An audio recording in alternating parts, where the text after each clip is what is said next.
incorporator ng Baofu, kayo humingi ng lono para sa Hongsheng? Dahil kahit noon, ano bang relasyon ng Hongsheng at ng Baofu? Your Honor, pinakilala ko po sila sa previous administration po.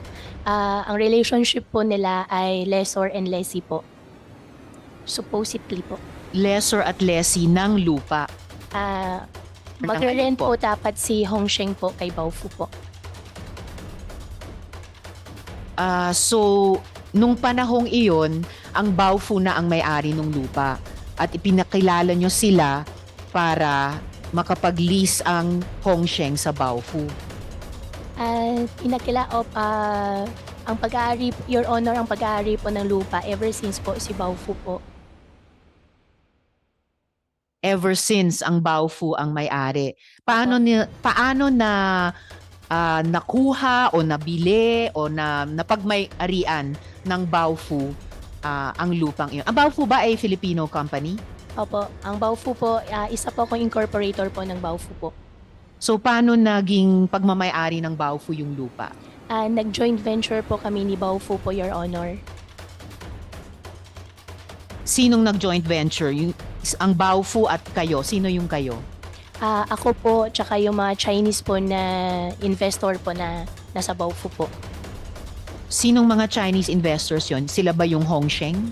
Hindi po, Your Honor. Sino po yung mga Chinese investors na iyon? Ang Chinese investor po ng Baofu po, Your Honor, si Xi Xingyang. Sino po sila? Sino si Xi Xingyang? Siya po yung, isa rin po siya incorporator din po ng Baofu po. Siya po ay Chino o Filipino? Chino po. So ano po yung percentage ng Filipino at percentage ng Chino dun sa Baofu? Kasi sabi nyo ang Baofu ay Pilipinong kumpanya. 60% po Filipino-owned po. Sino-sino yung nagre-represent nung 60% na Filipino na Ako po. Kayo lamang mag-isa, 60% Apo. ownership. And then 40% sina Xi Xingyang at Apo. iba pa. Ngayon, sabi niyo po sa isang media interview na simula nung raid sa Hongsheng, nung February pa, yung unang raid, February 2023, nakaraang taon, Apo. hindi nyo na sila pinayagan mag-operate. Pero hindi na nga ba sila nag-operate or nag-operate pa rin sila? Your Honor, after 2023 po na raid dun sa Hongsheng po, gumawa po ako ng investigation po. Inalam ko po ano po nangyari hanggang sinubaybayan ko po hanggang nasa korte na po yung kaso. Ang hindi ko po inalaw po ng operation po is after etong raid po nung nakaraan po na buwan po. Pero mula nung Feb 2023 hanggang itong huling raid 2024, during which time gumawa kayo ng investigasyon and then umabot sa korte, nag-operate pa rin. After po, nagkaroon po sila ng provision license po. Saan galing yung provisional license? Provision license po, Your Honor, from PAGCOR po.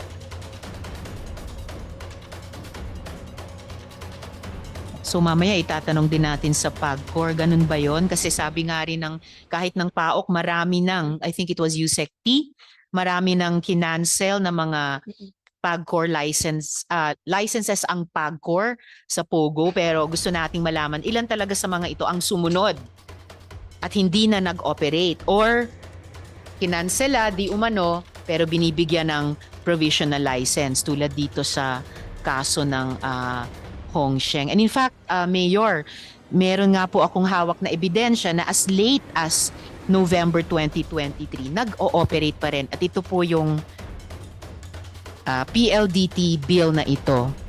So, sino po Mayor? Si Walter Wong na nakalagay sa electricity bill na iyan.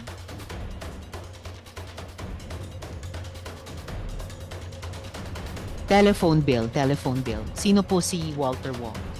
Your Honor, si Walter Wong po, hindi ko po siya kilala. Na-meet ko lang po siya nung nag-courtesy call po siya sa office ko po. So, nung nag-courtesy call siya, sino daw siya? Siya daw po yung general manager daw po ng Zone 1. So, after pinakilala nyo ang Baofu na may-ari ng lupa sa naging nag-lease sa kanya na Hongsheng, biglang merong bagong entity na Zun Yuan na si Walter Wong. Saan galing yung Zun Yuan na yan? Your Honor, hindi ko po alam. Nag-apply lang po sila sa office ko po. Nag-apply para saan po? Nag-apply po sila para sa mayor's permit po.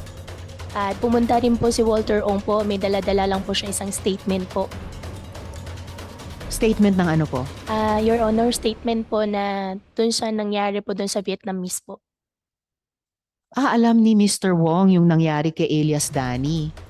Meron pong, Your Honor, meron pong siya minigay po na statement po sa amin. Pina-receive po sa amin sa opisina po. Ano pong nakalagay sa statement ni Walter Wong? Kung maalala ko po, nakalagay po dun sa statement po niya, Your Honor, na for allegation lang po yung sinasabi po ng Vietnamese po at wala pong nangyayaring torture po. Paano nalaman ni Walter Wong yung nangyari kay Dani, Elias Dani? Hindi ko na po alam, Your Honor. And pagkatapos na mag-courtesy call si Walter Wong ng Sun Yuan sa inyo, bilang siya daw ang general manager nun, ano na po yung naging relationship, professional or political o iba pang relationship ni Mr. Wong at ng Sun Yuan sa inyo? Your Honor, wala na po.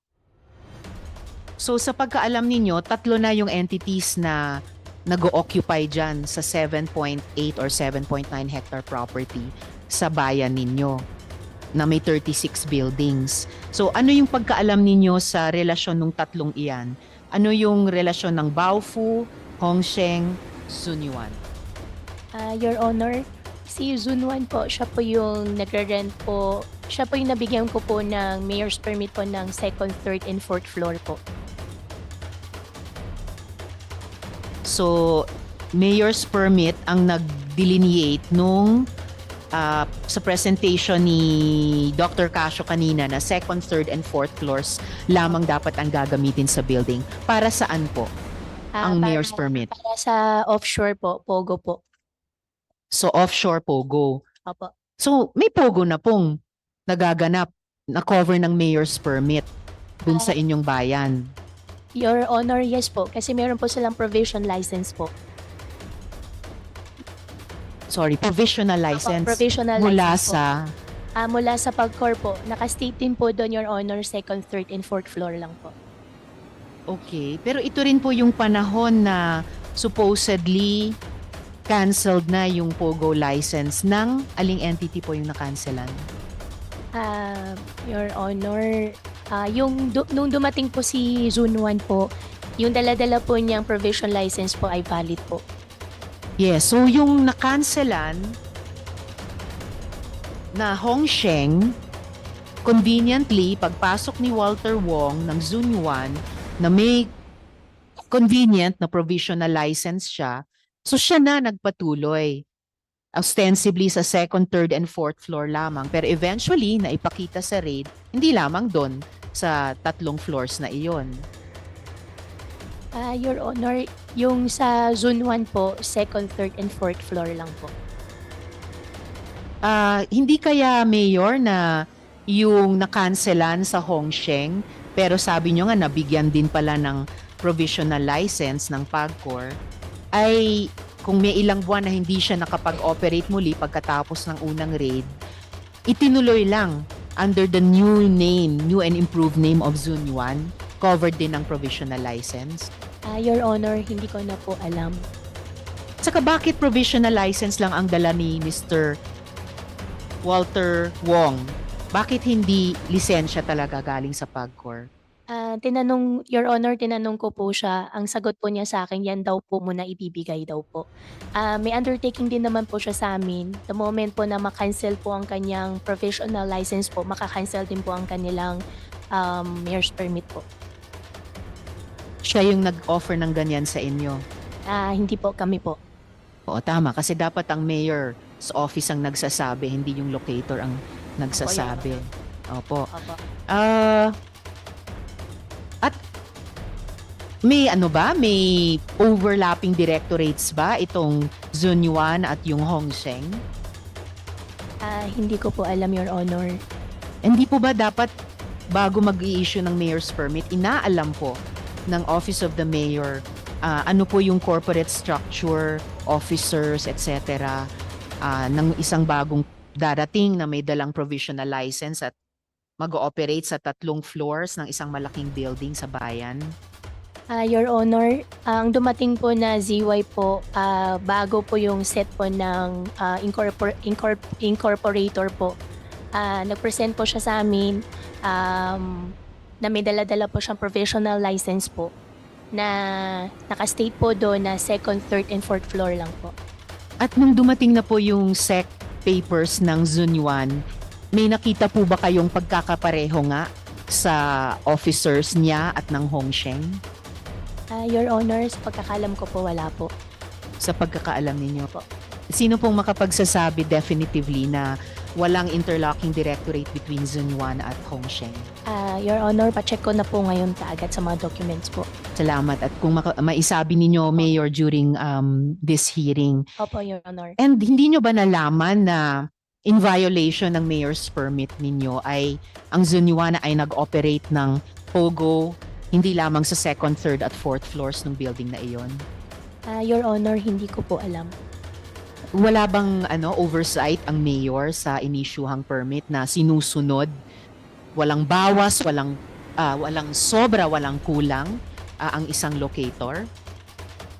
Your Honor, ang inisyu lang po namin ay second, third, and fourth po. At ang pagkakalam po namin, second, third, and fourth lang po sila nag-ooperate po. Hindi nyo po ba minomonitor yon or wala bang nagmamonitor nun kung sumusunod at hindi nilalabag yung mayor's permit? Your Honor, I think andyan po si Pagcor din po na nagmamonitor din po sa kanila. Definitely, tatanungin din po namin ang PAGCOR, pero it would also seem na bilang local chief executive, tulad sa isang bansa, kaya hanggang kay presidente kami nananawagan na palabasin na ang POGO dito sa buong bansa. It would seem na bilang local chief executive ng bayan, meron kayong hindi lang karapatan pero tungkulin, siguruhin na hindi nilalabag ang terms ng mayor's permit. Opo, Your Honor. Mayor, at any point po ba, tumulong po ba ang inyong opisina? Tumulong kayo sa PAOK sa kanilang raid at investigation? Your Honor, walang pong nag-request. However po, after the raid po, gumawa po kami ng investigation team po. Kaso lang po, pagdating po doon sa site po, bawal po sila pumasok po. Sino pong nagbawal? Bawal daw po sila pumasok from PAOK po. Kailangan po na mag-ask po ng permission po sa PAOK po. Hindi man sila nag-request ng tulong sa inyong opisina, pero kayo ba at any point lumapit sa kanila para i-alok yung tulong ng mayor's office? Opo, yung buong konsihal ko po at yung mga kapitan po. At ano po Yung yung... mga staff ko rin po. Sorry? At yung mga staff ko po. At ano pong inalok na tulong ng konsehal at staff nyo? At sino po yung pangalawang binanggit nyo? Pumunta po sila sa site po, konsehal, kapitan po, pumunta po sa site para to check po if kung may maitulong po kami. However po, hindi po sila pwedeng pumasok po. May particular na tulong bang inalok? Pumunta po, I instructed them po na pumunta po doon at alamin po kung ano po yung tulong po na kailangan po nila kasi wala po kami direct line po sa kanila. However po, hindi po sila pinayagan po pumasok.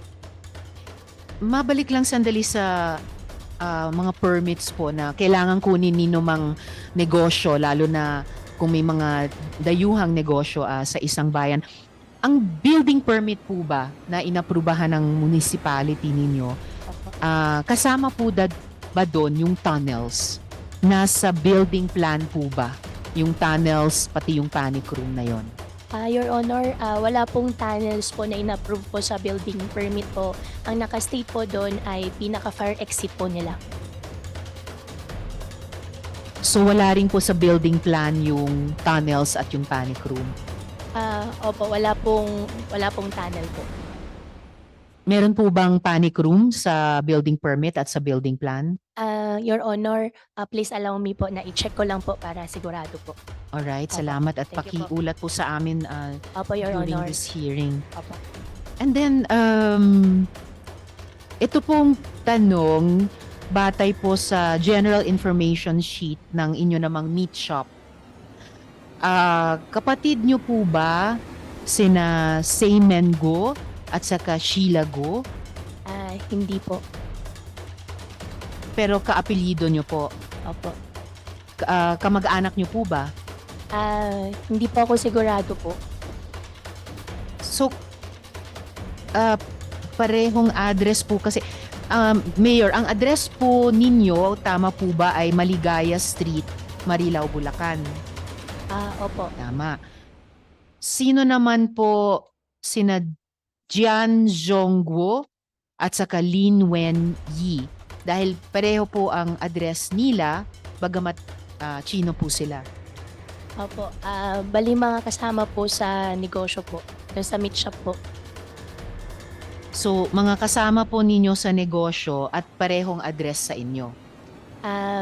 Hindi ko po masyado sigurado po doon sa address pero magche-check po ako kaagad po, Madam Chairman po.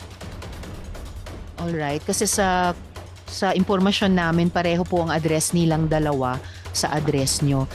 Sabi nyo naman po kanina, tungkol kina Seymen Guo at saka Sheila Guo, hindi nyo sigurado kung kamag-anak nyo. Opo. Pero kaapelido. Doon po sa SEC po, nagalagay po doon, Sen. Saan po? Ay, hindi Sa ko po sigurado po. Batay po sa general information sheet nung inyong meat shop. Opo. At yung meat shop po, pinasara na po nung during pandemic po. Pero the pandemic was just a few years ago. Opo. Kung magkasama kayo sa general information sheet ni na Seymen Guo at saka Sheila Guo, paanong hindi nyo maalala kung kamag-anak nyo? Sino sila kung hindi nyo kamag-anak? Kung magkasama kayo sa meat shop, batay sa GIS ng meat shop. Opo, Your Honor. Double check ko lang din po. Di po ako masyado sigurado po. At saka Mayor, pareho rin po ang kanilang middle initial, L. Opo. At kayo po, L. Opo. So Leal parang, po. Yes, ma'am. So, Opo. kayo po, middle name nyo po, Leal. Opo. And kung ako, layperson, titignan po yung GIS ng meat shop. And by the way, pareho ring address nila sa GIS. At ang middle initial nila ay L. Huhulain ko rin na Leal ang middle name nila. So, kaya ang una ko pong tanong sa inyo kung kayo po'y magkakapatid. Ang pagkakalam ko po, sa nanay ko po, ako lang po mag-isa po, Your Honor. Alright, pero sila po ay kasama ninyo sa GIS ng meat shop. Opo. Double check ko po, Your Honor, para sigurado po. Alright. My office can furnish you a copy, Mayor. Opo. Dahil ito, na-research na nga po namin. And ano po ang mga pangalan ng inyong mga magulang? Ang nanay ko po si Amelia Leal po. At ang ama po ninyo? Angelito Go po.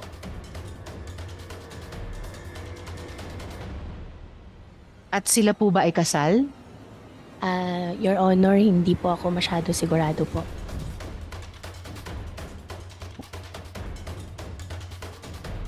Nandito po ba ang PSA?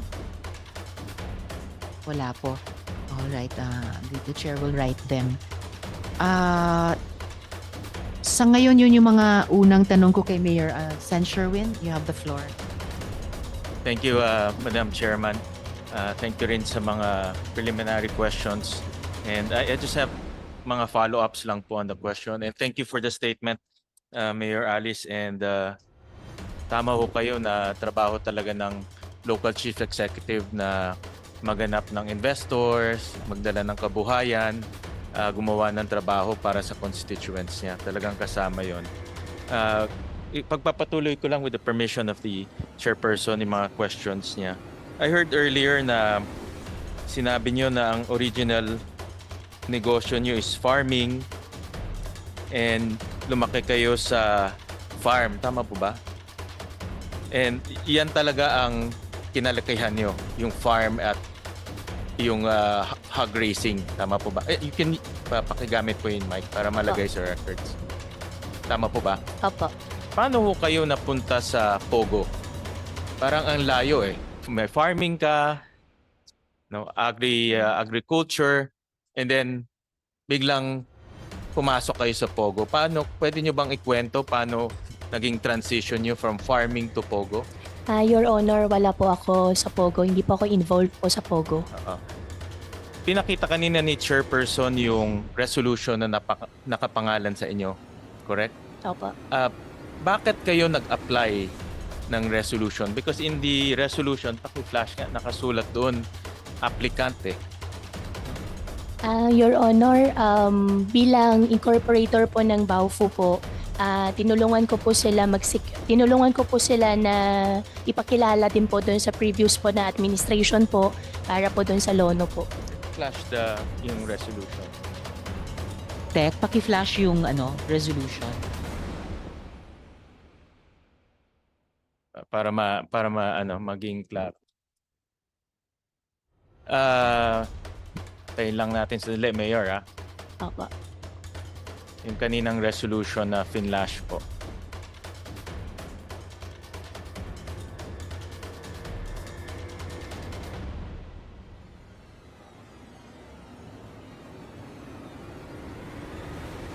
Yan. A resolution interposing no objection to the application. So kayo po yung applicant nitong balik tayo ng Hongsheng, correct? Can you go back? Yan. Kayo po ang applicant in behalf of Hongsheng, tama po ba? Your Honor, hindi po in behalf of Hongsheng po. Supposedly po in behalf of Baofu po. Kasi incorporator po ako ng Baofu po. Yeah, pero doon sa resolution, klaro po it's Hongsheng eh. Hindi po Baofu. So, Opo. Pero hindi po ako involved po sa any documents po. Hindi rin po ako involved po, Your Honor, sa operation po ng Hongsheng po. Paano po nangyari na ang applicant is Hongsheng represented by you? I would assume kayo po ba ang pumunta sa sanggunian para sumagot lahat nito? Kayo po ang physically na pumunta doon? Your Honor, hindi po. Hindi kayo pumunta doon? Hindi po. Pero kayo yung nag-apply? Ako po yung tumulong po na ipakilala po sila sa previous administration po. Yeah, pero dito sa document, klaro po kayo ang applicant in behalf of Hongsheng. Opo, Your Honor, pero hindi po ako yung pumunta po para mag-apply po. Pero anong relationship niyo between you and Hongsheng? Anong formal relationship po ninyo? Your Honor, wala po kami relationship po. Wala kayong formal relationship? Wala po. But yung resolution, nakasulat dito kayong applicant at binibigyan ng lono ang Hongsheng. No? Your Honor, ako lang po yung tumulong, ako lang po yung nagtulay na ipakilala po sila sa previous administration po. That's your statement but the records say otherwise. Opo, pero hindi po Ito talaga po yung po formal document duly approved by the Sangguniang Pangbayan. Opo, Your Honor, pero hindi po talaga po ako pumunta para mag-apply Sige po. Anyways, iwan Opo. muna natin kasi ito yung formal records. Yun yung statement ho ninyo. Your Honor, sorry po. I think may minutes po dapat sila for that na wala po talaga po ako doon. Hindi po ako yung nag-apply po. Hindi ko alam. Kung ako yung sanggunian, bakit ko ho i-approve na kayo ang applicant? Ibig ho sabihin, yung lahat ng sanggunian ho, nagkamali ho sila? Your Honor, during that time po, hindi pa po ako mayor po. I know, hindi alam ko. Opo. This is year 2020. Opo. Correct. O, hindi pa ho kayong mayor. So, ang punto ko lang naman, in-approve to ng sanggunian at alam ng mga sanggunian members, kayo yung applicant. Diba? Kung hindi ho kayo yung applicant, dapat tumayo ho isa dyan na sabi hindi ho siya yung applicant. Diba? Anyways, yan po yung formal records. We'll move to another topic na gusto kong itanong. Nasabi niyo ho kanina na parte kayo ng Baofu. Opo, Your Honor. When you say parte, may-ari ho kayo ng Baofu? Your Honor, ang sa akin lang po is the property lang po. But in the articles of incorporation, part ho kayo ng incorporators. Your Honor, opo. Tama. Opo. Ilang percent po? This is prior to your divestment. Opo, this is opo. So gaano kalaki po ang ownership niyo sa Baofu? Your Honor, yung property po, 50% po na sa akin po. Anong ownership niyo sa Baofu? Yun ang simple question. Ownership po. Oo. Ako po yung president po. You're ang president kayo ng Baofu? Pero Opo, yung ownership niyo sa Baofu, ilan ang pagmay-ari niyo sa Baofu? Your Honor, nagumpisa po, explain ko lang po. Nagumpisa Go po. Opo. Nagumpisa po kami sa joint venture lang po. Nung bago pa ako nag-divest, gusto po nila na mag-additional po, mag-expand po ng building. However po, wala pa akong mailabas po na pera. Kaya, But anong nag-dive- percentage ownership niyo sa Baofu? 50% So po. 50%. So you control 50% of the company. Tama? Before po ako nag-divest po. Oh, correct. So ngayon, I'm trying to put this together, no? Si Baofu is the landowner, tama? Opo, Your Honor. Si Hongsheng doon siya nakatayo sa Baofu. Your Honor, si Hongsheng po, nagre-rent lang po kay Baofu po. Sino may-ari ng building? Yung pag-ari po ng building po, Baofu po. Baofu ang nagpatayo lahat. Opo. Siya naglabas ng pera, siya kumuha ng contractor, siya nag-invest para magpatayo ng building na yon. Lahat ng nandoon si Baofu may-ari, correct? Opo, Your Honor. Si Hongsheng is just leasing kay Baofu, Opo, Your Honor. correct? So, ang tanong ko ngayon, bakit kayo nag-represent kay Hongsheng kung nagli-lease lang siya? Bakit hindi si Hongsheng ang dumiretso at kumuha ng lono? Your Honor, that time po, nilapit ko po sila doon sa previous administration po. Hindi ko na rin po alam kung paano po nangyari po na naisama po yung pangalan ko po doon sa documents po. Pero Okay. hindi po talaga ako kasali po sa Hongsheng po. Kasi marami dito sa resolution talagang pangalan nyo. In fact, in the resolution towards the end, nakasulat application of Miss Alice Gore. Your Honor, Throughout the document, puro Alice yan. Ito. Throughout the document. So, ang punto ko, kung less or less ang relationship, paano kayo ang naging representative ng Hongsheng? Your Honor, tinulungan ko lang po si Hongsheng po na ilapit po doon sa previous po na administration po at para po doon sa letter of no objection po nila. Okay. So, babalik ako kay Baofu. Opo. So you're saying ngayon, nung kayo po ay 50% owner ng Baofu, lahat ng ipinatayo doon, can we show the buildings?